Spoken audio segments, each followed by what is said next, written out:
ममता जी को मैं खुली चुनौती देता हूं, किसी की नागरिकता छीनने की एक धारा वो बता दे। सीए का कानून कभी वापस नहीं जाएगा।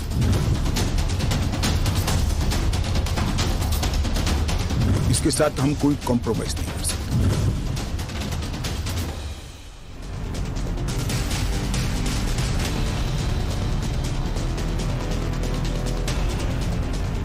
नमस्कार, टाइम्स नाउ और भारत पर देश के सबसे पसंदीदा डिबेट शो राष्ट्रवाद में आपका स्वागत है। आपके साथ मैं हूं राकेश पांडे। राष्ट्रवाद यानी देश से बढ़कर कुछ नहीं। 24 में भी मोदी क्या रोक पाएंगे ओवैसी और दीदी? सीए पर शाह ने ओपन चैलेंज दे दिया। किस किस को यह चैलेंज कबूल है? सवाल यह भी कि सीए वापस नहीं होगा, क्या विरोध करने वाले चौंक जाएंगे?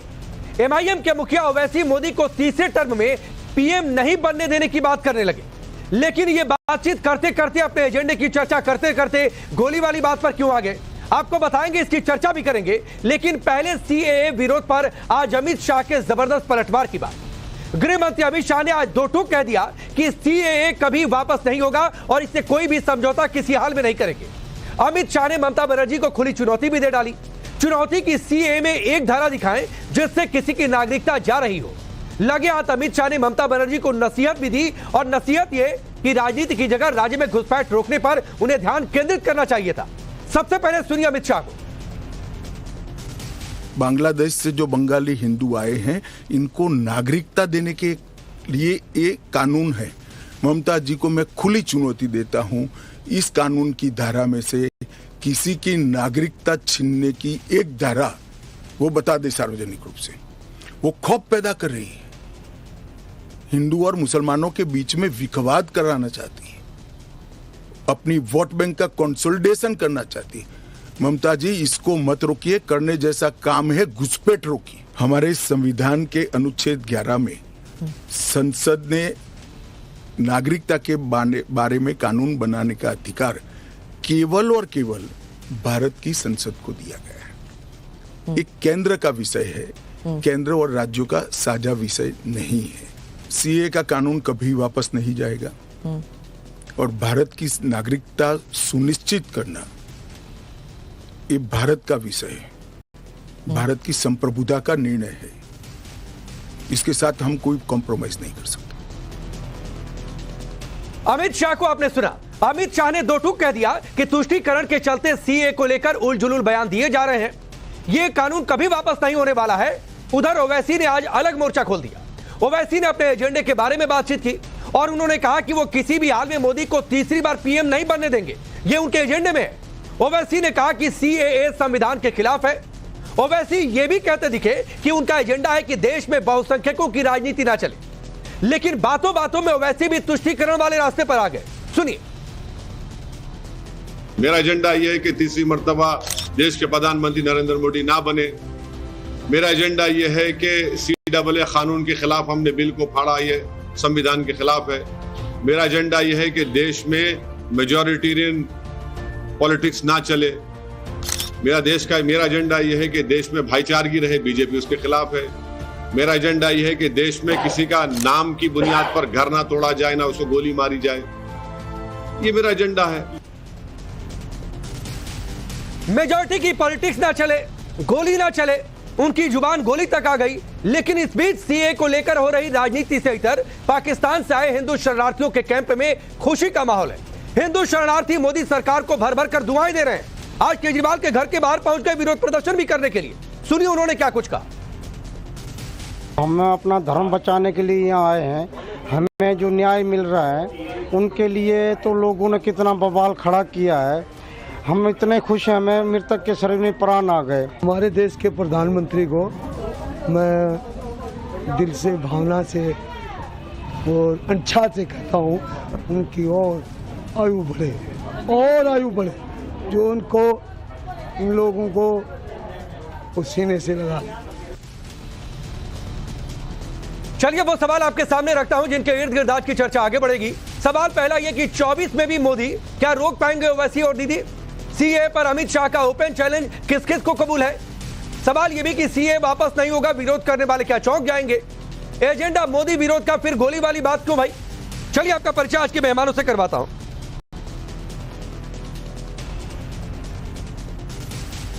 हमारे साथ इस वक्त करण वर्मा जुड़े हुए हैं पॉलिटिकल एनालिस्ट के तौर पर। तोहिन हमारे साथ जुड़ेंगे भारतीय जनता पार्टी के नेता और प्रवक्ता। मानव जायसवाल टीएमसी के नेता प्रवक्ता जुड़ेंगे। और इस वक्त आदिल हमारे साथ जुड़ चुके हैं, एमआईएम पार्टी के नेता और प्रवक्ता। आदिल, ओवैसी ने कहा कि बहुसंख्यकों की राजनीति ना चले। इतनी नफरत है क्या जो इस देश में बहुसंख्यक है जिनकी आबादी ज्यादा है? अरे भाई, बहुसंख्यक के आबादी मतलब क्या होता है? संविधान से चले, ना अल्पसंख्यक से चले, ना बहुसंख्यक से चले, संविधान से चले। पांडे जी, आपके ना आपके हिसाब से चले, ना मेरे हिसाब से चले। जो बाबा साहेब अम्बेडकर ने संविधान बनाया उसके हिसाब से चले। ओवैसी साहब ने कितनी सही बात कही है, आप ही बतलाइए। ये इन्होंने पंडित नेहरू ने भी कहा था, vegetarian communalism is the most, सबसे खतरनाक चीज देश के लिए रहेगा। आपने देश ने जब देश बटा था उस वक्त आपने कहा था कि जो भी मुसलमान है, जो भी दूसरे धर्म के अगर रुकना चाहते हैं आप रुकिए, भारत सबके लिए है। हमारे बाप दादा ने इस देश के लिए। अरे आदिल, मुझे लगता है कि शायद आपने ठीक से सुना नहीं ओवैसी को, अपनी पार्टी के सबसे बड़े नेता को। उन्होंने दो टूक कहा है कि बहुसंख्यकों की राजनीति ना चले, वो ये चाहते हैं, उनके एजेंडे में है भाई। ये सुनिए, हम जो नफरती एजेंडा जो अमित शाह साहब का है, जो राजनीतिक विशेषज्ञ बीजेपी का चोला ओढ़ के बैठे हुए लोग हैं, उनका नहीं चले। संविधान से चले, बाबा साहेब अम्बेडकर के संविधान। अरे तो ये बोलते ना आदिल, ये थोड़े नहीं कहेंगे कि बहुसंख्यकों की राजनीति ना चले। ये कहते कि बीजेपी की राजनीति ना चले, ये कहते कि कांग्रेस की राजनीति ना चले, ये कहते कि फला आदमी की राजनीति ना चले, समझ में आता है।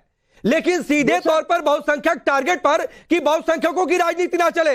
एकदम सही उन्होंने कहा कि संविधान से चले। हाँ तो मत कहिए ना कि संविधान का, फिर संविधान की बात मत करिए। मतलब ये, अरे भाई, किसी को नहीं समझ में आता है तो उसका थोड़ी मेरी दिक्कत है। नहीं, सारी समझ का ठेका आदिल आपके पास है।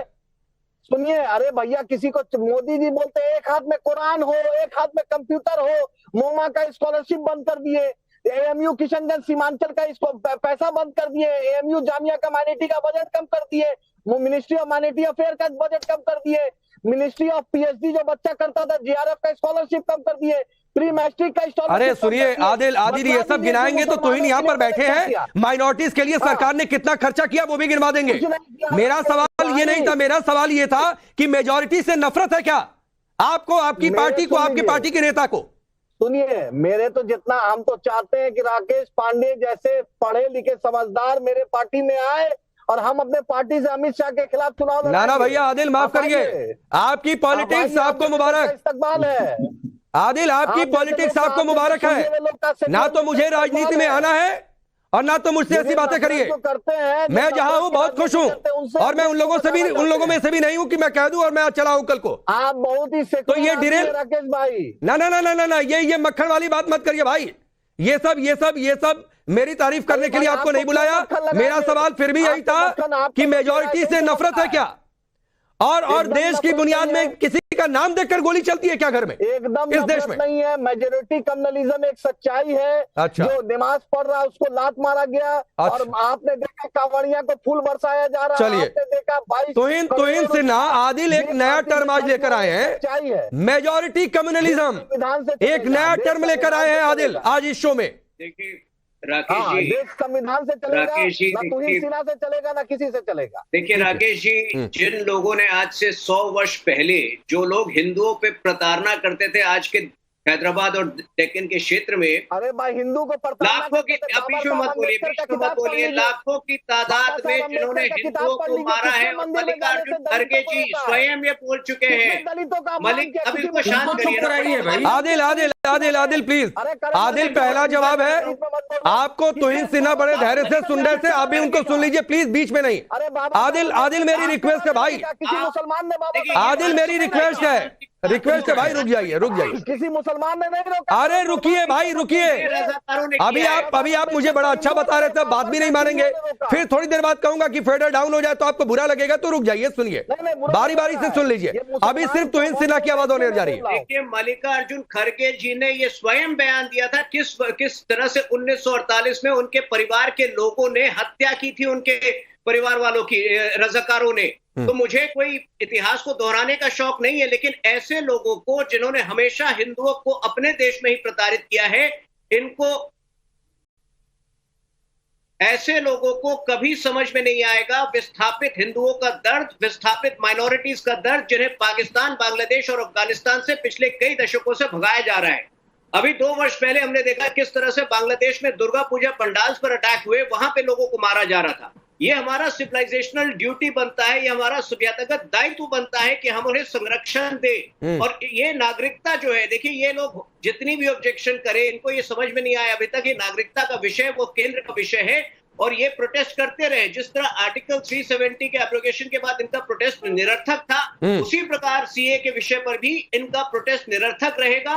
जब हम बहुसंख्यक की बात करते हैं, देखिए इस देश का बहुसंख्यक जो है वो देश हित में सोचता है, देश हित में कार्य करता है, हम उसकी बात कर रहे होते हैं। आज जो अल्पसंख्यक है वो देश विरोधी है और वो देश के हित में नहीं सोच सकता है। तो बहुसंख्यक यहाँ धर्म के आधार पर नहीं होता, सोच से होती है। जो राष्ट्रवादी सोच रखता है, जो हमारी सिविलाइजेशनल आइडेंटिटी को मानता है, पहचानता है, वो बहुसंख्यक देश विरोधी है। देखिए क्या ये आदमी बोल रहा है, बोलिए आप ही। नहीं, कब उन्होंने कहा कि अल्पसंख्यक देश विरोधी है भाई? कौन अल्पसंख्यक देश विरोधी है? हमारे बाप दादा ने देश के लिए जान दिया, इसीलिए दिया। समझ में नहीं आया। तुहिन सिन्हा बतलाए कि इनके घर में कितना स्वतंत्रता सेनानी है। मेरे नाना ने लिखा है सरफरोशी की तमन्ना। मैं अपनी बात दोहरा देता हूँ। आप अल्पसंख्यक को इतना क्यों करते हैं? अल्पसंख्यक इतना नफरत क्यों? जाकर मोदी जी उसी मुसलमान से जाकर विदेश में मिलते हैं। मोदी जी उसी मुसलमान से विदेश में गले मिलते हैं। राकेश जी, अच्छा एक चीज तुहिन भाई, 1 सेकंड समय दीजिए, 1 सेकंड समय दीजिए। आदिल, हाँ आदिल, आपको माइनॉरिटी से मोहब्बत है ना? आप चाहते हैं माइनॉरिटी की पॉलिटिक्स चले? राकेश जी मुझे 30 सेकंड, हाँ मैं दे रहा हूँ, बस आधा मिनट दे दीजिए, मैं आपको 1 मिनट दे दूंगा। तुहिन भाई 1 मिनट, 30 सेकंड दीजिए ताकि मैं दोहरा दूं अपनी बात और ये मिस इंटरप्रेट नहीं कर पाए। अच्छा चलिए दोहरा दीजिए। बहुसंख्यक और अल्पसंख्यक जो है वो धर्म के आधार पे तय नहीं होते। जो देश हित में सोचता है आज वो बहुसंख्यक है देश में, और जो देश हित में नहीं सोच पाता है आज उसकी संख्या कम हो चुकी है। आप चाहिए तो रिकॉर्ड करके दोबारा इनके घर भेजवा दीजिए ताकि ये गलत झूठ ना फैलाए मेरे बारे में। ठीक है, अब चलिए आदिल ये बताइए, आप चाहते हैं ना कि माइनॉरिटी की पॉलिटिक्स चले? एकदम हम चाहते हैं संविधान की पॉलिटिक्स चले। अरे नहीं पहले, अरे अभी इतनी ज्ञान वाली बात नहीं आदिल भाई। आप चाहते हैं माइनॉरिटी की पॉलिटिक्स चले ना? एकदम नहीं, हम इंसाफ की पॉलिटिक्स चाहते हैं। अरे तो फिर नहीं, आपके नेता को कहना चाहिए था भाई कि बहुसंख्यक की राजनीति ना चले, ये मेरा एजेंडा है। नहीं कहना चाहिए था। तो या तो आदिल आप सही हो सकते हैं या तो वैसी सही हो सकते हैं, फिर दोनों इस प्लेटफॉर्म पर सही नहीं हो सकते। संविधान की बात करिए राकेश भाई, समझिए। उन्होंने कहा जो बाबा साहब अम्बेडकर ने संविधान में संवैधानिक अधिकार दिया उसकी बात चले, आदिल का नहीं चले, किसी का नहीं चले। फिर ना अब आप लगे जलेबी बनाने। नहीं लगे जलेबी बनाने, आप लगे जलेबी बनाने। चलिए मानव आपके पास आ रहा हूं। भाई हम जलेबी नहीं बनाते हैं, मोदी जी बनाते हैं बहुत अच्छा पकौड़ा।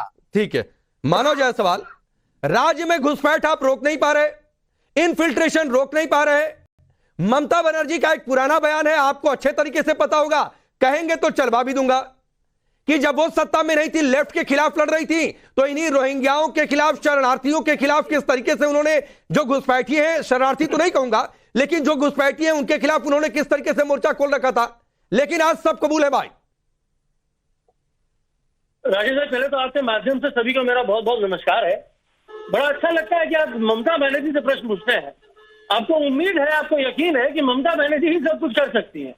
अनफॉर्चुनेटली जो बॉर्डर इलाका है ना, वो हमारे बीएसएफ हमारे अंडर नहीं आता है, वो आता है अमित शाह जी के अंडर में। ज्यादा अपेक्षा नहीं करते उनसे। मैं खुश हूं कि आपको उम्मीद है कि ममता बनर्जी ही इसकी खिलाफत कर सकती है। क्योंकि 2005 में जब ममता बनर्जी ने पूरे विश्व में, पूरे देश में ये वोटर आईडी कार्ड की बात करी, तो उन्होंने बोला था कि बहुत सारे घुसपैठिए आ रखे हैं जिनको सीपीआई यूज करती है, इसके लिए हमने वोटर आईडी कार्ड की गुहार लगाई, पूरे देश में वोटर आईडी कार्ड हो गया। तो ममता बनर्जी इसके विरुद्ध है, उसके पक्ष में कैसे हो सकती है? पहले ये बात है। दूसरी बात यहाँ पे आ जाती है, जब आप बात करते हैं ना, जब तुहिन भाई को मैं सुनता हूँ, इन्होंने एक बहुत अच्छा शब्द यूज किया, संरक्षण देना चाहते हैं। किसको? अरे बांग्लादेश में जो दुर्गा पूजा बेचारे नहीं कर पा रहे हैं हमारे भाई, उनके लिए।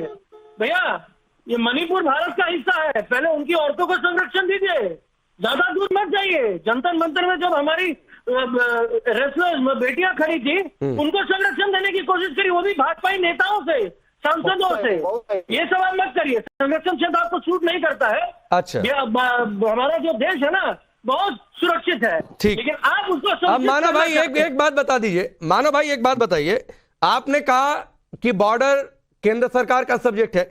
अब मुझे एक बात बताइए, दक्षिण बंगाल की सीमा में बड़े इलाके पर बाड़ेबंदी नहीं है, पता नहीं आंकड़ा मेरा ठीक है कि नहीं, आप क्रॉस चेक कर दीजिएगा, गलत होगा तो बता दीजिएगा। 913 किलोमीटर की करीब सीमा है, जिसमें 290 किलोमीटर पर बाढ़ नहीं है। और जानकारी है कि बाड़ेबंदी इसलिए नहीं हो पाई है क्योंकि स्टेट गवर्नमेंट को जमीन देनी थी, उसमें स्टेट गवर्नमेंट का रोल था, वो स्टेट गवर्नमेंट ने नहीं दिया। अब एक बात बताइए, ये अभी कुछ ही दिन पहले इन लोगों ने बॉर्डर एरिया बढ़ा दिया था ना सुरक्षित करने के लिए। नहीं वो अभी, अरे वो बॉर्डर एरिया बढ़ाने का मतलब नहीं है भाई। ये बताइए ना कि बाड़ेबंदी क्यों नहीं हो पाई है, और ये सही है कि गलत है कि स्टेट गवर्नमेंट ने लैंड नहीं दी है बाड़ेबंदी के लिए। झूठ है, झूठ है। अरे भाई भाजपा ही भ्रष्टाचारी जुमला पार्टी है, इनके जुमले में राकेश भाई आप मत फंसिए। आप देशभक्त हैं, मैं मानता हूँ। नहीं देशभक्त आप भी है भाई, मैं आपको देश विरोधी थोड़े नहीं मानता हूँ मानव जायसवाल।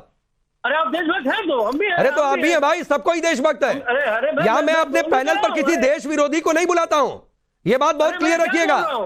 अरे सुनिए मैं क्या बोल रहा हूँ, ये जो भ्रष्टाचारी जुमला पार्टी है ना, इनके बारे में चिंतन कीजिए। ये 290 किलोमीटर में बाढ़ नहीं लगा पा रहे, आप बोले देश की सुरक्षा करेंगे। आप बताइए। अरे तो बाढ़ लग क्यों नहीं पा रही है करण वर्मा, आप बताइए भाई सच क्या है। मैंने कहा स्टेट गवर्नमेंट लैंड नहीं दे पा रही है, ये कह रहे हैं झूठ है, तो बाड़ेबंदी क्यों नहीं हो पा रही है तुहिन से पूछूंगा, लेकिन पहले करण आपका जवाब। देखिए एक बात समझिए राकेश जी, हमारे जो दोनों मेहमान हैं, मानव जी भी और आदिल साहब भी, दोनों इतना झूठ बोल रहे हैं और झूठ के पैर नहीं होते। ये बोल रहे हैं बाहर के लोगों को हम बसाना चाहते हैं, अरे वो लोग यहीं रह रहे हैं। 31 दिसंबर 2014 से पहले के लोग, वो पिछले 10-15 साल से यहीं पर हैं, और इसमें जिनको फायदा हो रहा है सिटीजनशिप का वो 31,000 लोग हैं मुश्किल से। तो आप कौन सी बातें कर रहे हैं कि आप उनको दे रहे हैं, इनको दे रहे हैं। और ममता बनर्जी क्या कह रही है बार बार, बाहर हम किसी की सिटीजनशिप छीनने नहीं देंगे। अरे ये सिटीजनशिप देने का कानून है, इसमें कौन छीन रहा है। तो मानव जी आप क्यों झूठ फैला रहे हैं भाई, क्यों आप चाहते हैं धार्मिक उन्माद खराब हो और आपको वोट बैंक का फायदा हो। पहले तो आदिल रुक जाइए, इसके बाद आऊंगा आपके पास, प्लीज एक साथ मत बोलिए भाई। राजनीति करते हैं झूठ का प्रचार करके। नहीं इनका नाम क्या है, मुझे आपत्ति है ये जो झूठ का प्रचार बोल रहे हैं। अरे भाई आप लोगों, आपने हम लोगों का नाम लिया, बहुत अच्छी बात है भाई। आपको क्या ज्ञान है बंगाल का, क्या देखा है बंगाल के बारे में आपने? नहीं आपको तो देश का ही ज्ञान नहीं, आपको तो बेसिक कानून का ज्ञान नहीं है। आप कह रहे हैं बाहर के लोग भर देंगे, ये लोग यहीं पर हैं 31 दिसंबर 2014 से पहले। भारत के संविधान और आप क्या रिपब्लिक ऑफ बंगाल अलग बनाने जा रहे हैं? आप भारत का हिस्सा है भाई। आपको क्या शक हो गया कि ममता बनर्जी प्रधानमंत्री है, वो एक मुख्यमंत्री है और ये सेंट्रल शेड्यूल में आता है लॉ। आपको कोई हक नहीं है इस पर कहना कि हम ये बंगाल में नहीं लगने देंगे। आपको लगने देंगे क्योंकि आप बाध्य हैं भारत के संविधान से। आगे ले जाना है, आप तो कर नहीं पा रहे हैं। हमारे बच्चों, हमारे युवाओं के पास रोजगार क्या बोलते जा रहे हैं, मुझे सुनाई नहीं दे रहा। संरक्षित करेंगे, हमारी बेटियां सुरक्षित है, आप संरक्षित करेंगे। आज हमारी गृहिणियों के पैसे जो बचते थे उनमें आधे से भी कम हो गए। क्या बोलते जा रहे हैं राकेश जी, मुद्दे की बात करनी रही। अरे मानो भाई एक तो मुद्दे, मानो जायसवाल सुनिए ना, जब बेटियों की बात करते हैं तो संदेश खाली में भी मुझे लगता है कि आप अपना ही मानते होंगे वहां की महिलाओं को, फिर संदेश खाली छोड़ देते हैं जैसे संदेश खाली अलग है। और दूसरी बात है कि महिलाओं की स्थिति पर चर्चा नहीं कर रहे हैं, महिलाओं की स्थिति पर चर्चा नहीं कर रहे हैं, तो इनफिल्ट्रेशन पर रुके रहिए, इसी टॉपिक पर बोलिए। आप रोक क्यों नहीं पा रहे, बाड़ेबंदी क्यों नहीं हो पा रही है, उस पर बोलिए। ममता बनर्जी पहले घुसपैठियों पर इतना मुखर हुआ करती थी, आज वो खामोश क्यों है? आज वो ये क्यों कह रही है कि अधिकार नहीं छीनने देंगे, जबकि अधिकार किसी का नहीं छीन रहा है, उस पर बोलिए। एक मिनट, जब अधिकार छीन नहीं रहा है तो बोल दीजिए अधिकार छीने, तो डिबेट करने की क्या जरूरत है? वो तो है, बिल्कुल सही कह रहे हैं अमित शाह मिनिस्टर तो लगातार ये बात कह रहे हैं, आप सुन ही नहीं रहे हैं। आप क्यों लोगों को भड़का रहे हैं? आ रहा हूं आदिल आधा मिनट दीजिए, आ रहा हूं। हमको क्रोनोलॉजी समझा रहे थे अमित शाह जी। आप लोगों को क्यों भड़का रहे हैं? ये में बता दीजिए कहां पर एक भी शब्द दिखा दीजिए जहां पर नागरिकता छीनने का कोई प्रावधान हो। अच्छा एक मिनट आदिल माना भाई रुक जाइए। सीए में अमित शाह ने ओपन चैलेंज दिया कि भाई कोई एक धारा निकाल कर दिखा दे कि इसमें किसी की नागरिकता जा रही हो, उसके बावजूद ममता बनर्जी कह रही है कि लागू नहीं करने देंगे, जबकि अधिकार क्षेत्र का मामला ही नहीं है भाई उनके। पिनरई विजयन कह रहे हैं, आप लोगों का भी स्टैंड यही है।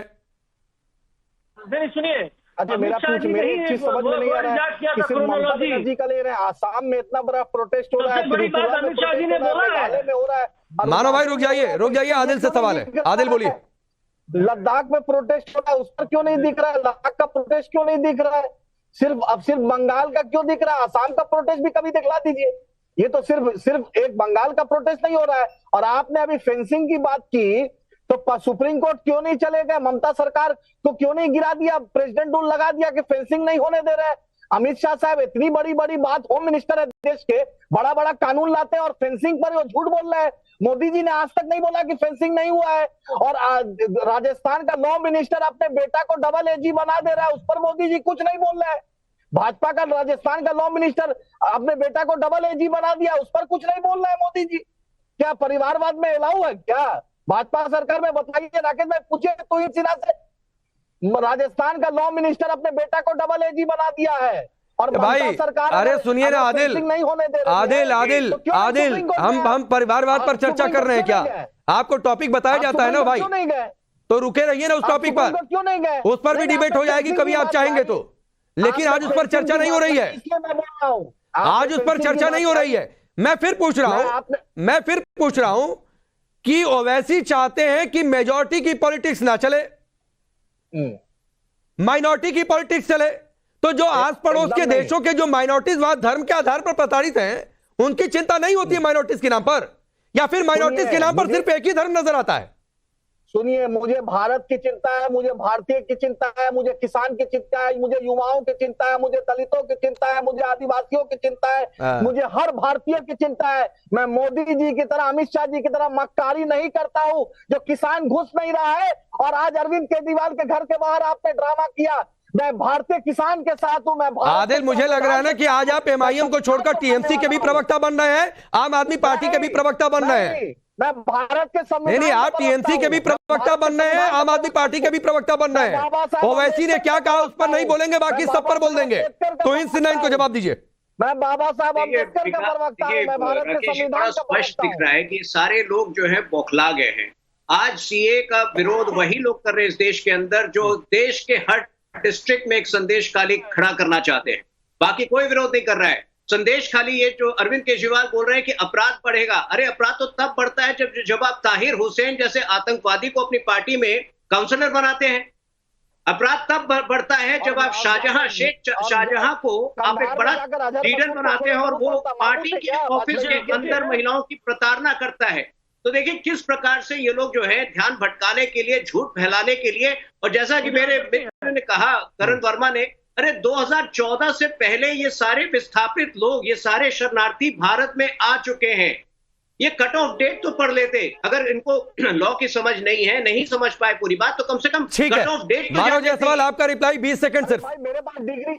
मैं तुहिन जी से पूछना चाहता हूँ, ये डिटेंशन कैंप क्या होता है जी? ये आसाम में कैसा डिटेंशन कैंप है? सीए अभी लागू हुआ, डिटेंशन कैंप पहले हो गया, एनआरसी पहले आ गया। मैंने आप बोलना क्या चाहते हैं? आप सुनिए, आप देश को बरगला रहे हैं, सीए कोई मुद्दा है नहीं, आपके पास सीए का कोई ज्ञान है नहीं। आपने अरे सुनिए मानव जायसवाल, सीए मुद्दा नहीं है तो पहले आप अपनी नेत्री को जाकर बोलिए कि फिर सीए पर बयान ना दिया करें कि लागू नहीं होने देंगे, अधिकार छीनने की कोशिश हो रही है, फलाना हो रहा है, ढिकाना हो रहा है, तो ये सब ना बोला करे भाई। अगर सीए मुद्दा नहीं है तो आप लोग मत बोलिए, कल से इस देश में चर्चा भी बंद हो जाएगी उस पर, तो बयान मत दिया करिए आप लोग। और डिटेंशन कैंप की आपने चर्चा की तो कोई इस देश में गलत तरीके से घुस जाएगा तो उसे खुलेआम छोड़ नहीं देगी सरकार कि जाओ घूमो देश में। चलिए आप सभी का बहुत बहुत शुक्रिया, रुकेंगे ब्रेक के लिए।